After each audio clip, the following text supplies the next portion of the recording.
Mes chers amis, bonjour, bonsoir, dépendamment à quelle heure vous nous écoutez.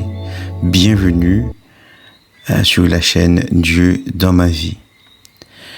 Le mois de novembre est fortement marqué par de très grandes fêtes et d'activités foncièrement spirituelles telles que la solennité de tous les saints du 1er novembre, telle que la commémoration des fidèles défunts avec un geste important, celui de la visite des tombes de nos parents que nous illuminons en mémoire. En ce mois de novembre, le pape François a institué aussi la journée mondiale des pauvres. Et enfin, novembre se termine toujours avec la fin de l'année liturgique en cours et ouvre le début du temps de l'Avent.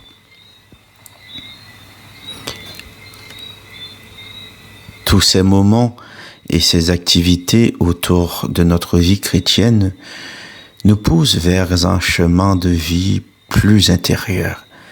Mais aussi, ces moments nous invitent à prendre en considération nos combats intérieurs.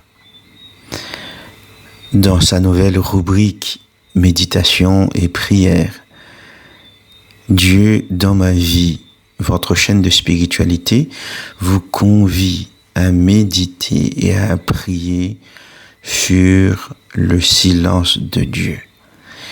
Comment habiter le silence de Dieu sans panique quand j'ai l'impression qu'il me laisse en mode avion?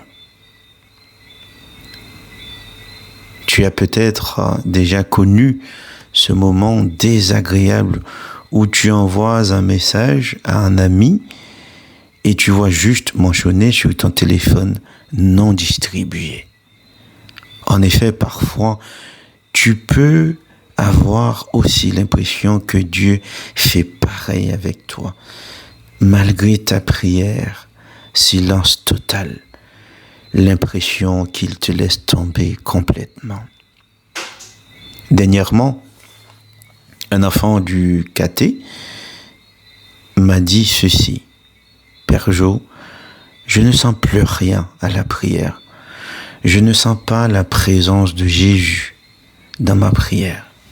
Et moi, tout surpris de répondre: Tu sais, quand tu dors, ta mère continue de veiller sur toi, alors que tu ne sens pas sa présence.